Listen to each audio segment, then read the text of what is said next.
Now, this celebrity was arrested back in February and now is back in the spotlight for an even more troublesome reason. Krystal Pino from 106.3 The Groove has the sad news, and actually there's been an update even from this morning when it kind of broke. Yeah, so when the story broke, we heard that a family member had called 911 because Heather Locklear was threatening to kill herself. Of course, a lot of people went into panic mode. Again, this happened yesterday afternoon, so we're hearing an update this morning that it was actually her parents who called police because Heather was acting agitated during the day. Her parents went over to the home.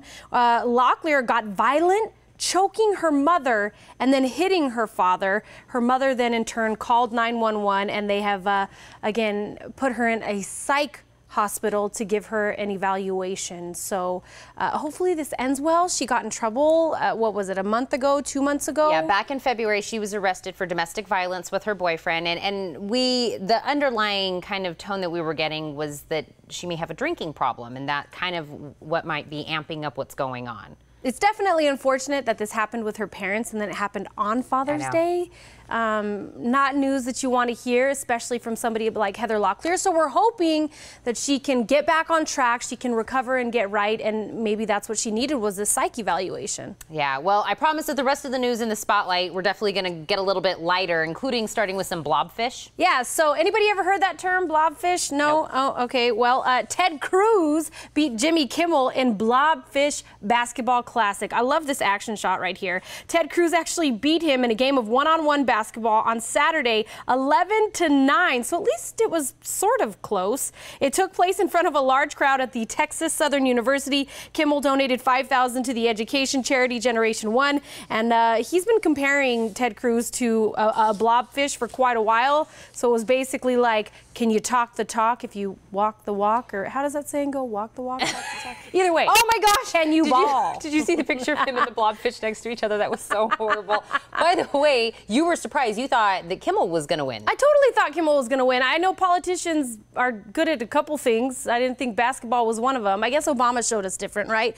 Obama it was the first president to put a basketball court at the White House, so yeah, maybe they do a little side thing. He had some great jokes, though, for Ted Cruz while this was going on. Well, if you're going to lose, you better at least be winning in the joke department. So that was pretty fun for those two, and it went to a great cause. Some more sports news. Yeah, so the Philadelphia Eagles, we know they are the world champs when it comes to the NFL. They recently got their Super Bowl rings, and you're like, why does anybody care? Well, because it's a beautiful ring. It actually contains 219 diamonds and 17 green sapphires. The 10-carat white gold ring also features the phrase, and I'm not kidding, this is what it says, we all we got, we all we need.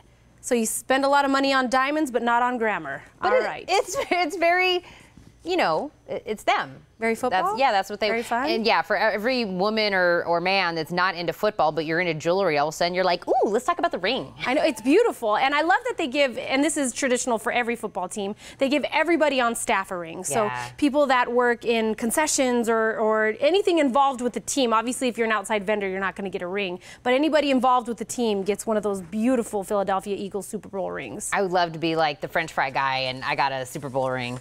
I sold the French fries the best of everybody.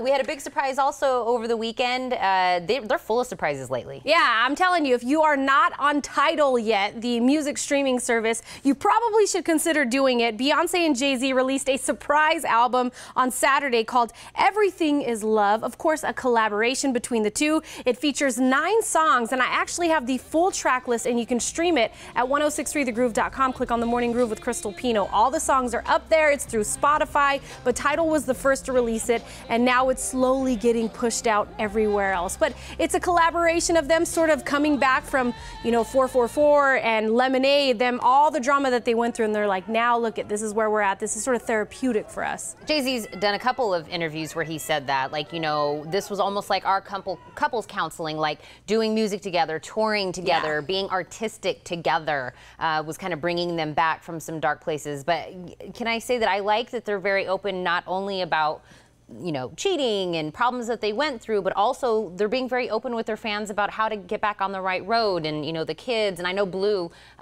gives a shout out to Rumi and Sir. Yeah, on the album. So I thought that was... it's a great album, by the way. If you have a chance, listen to it today. It's fantastic. It's very grown hip-hop, if you will. I know a lot of people out there are like, I don't like hip-hop. You got to give it a shot. It's actually pretty fantastic. So you're giving it a thumbs up? Oh, absolutely. All right. Well, speaking of families and babies and kids, there must be something in the water because we got baby news. Yeah, so Neo right there with his wife, Krystal Smith, they welcomed a new baby boy. They named him Roman. Neo actually Instagrammed a picture of the baby. He comes in at 6 pounds and 15 ounces, and he's absolutely gorgeous. Her first photo was a picture of her breastfeeding the baby, which I love. We need to normalize that, so it was fantastic to see that on social media. So them welcoming their son, and then we have another one who, if you love Dawson's Creek, this is going to get you excited. James Vanderbeek and his wife, Kimberly, are the proud parents of a new baby girl named Gwendolyn. So we have Roman from Neo, Gwendolyn from James Vanderbeek,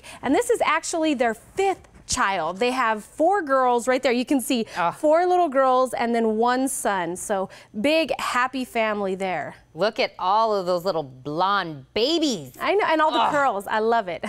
Aw, 5 kids. I know, it's definitely very busy, Dawson. Wait, he wasn't Dawson. I don't remember who he was on the show. But ever since leaving the show. Do you know, Amy? No, no, I don't know either. I didn't watch that show. But you're a mom of 3. You know that's a handful. Oh, it's completely a handful. I have my hand, like, once you're outnumbered, it's hard to keep up after that. It's very hard to keep up, especially that young. Did you see how small they were? Yeah. They're all like one right after. Back to back to back to back. Yeah. By the way, stop trying to do my lip. I know. I'm gonna do the red. We're little Twinkies, if you will. Again. I think she's copying me. You guys, for even more celebrity gossip, listen weekdays at 7:40 a.m. on 106.3 The Groove, or stream online at 1063thegroove.com, and stay connected anytime with Krystal on Twitter and on Instagram. And I think we're Facebook living right now as well. Check that out. You guys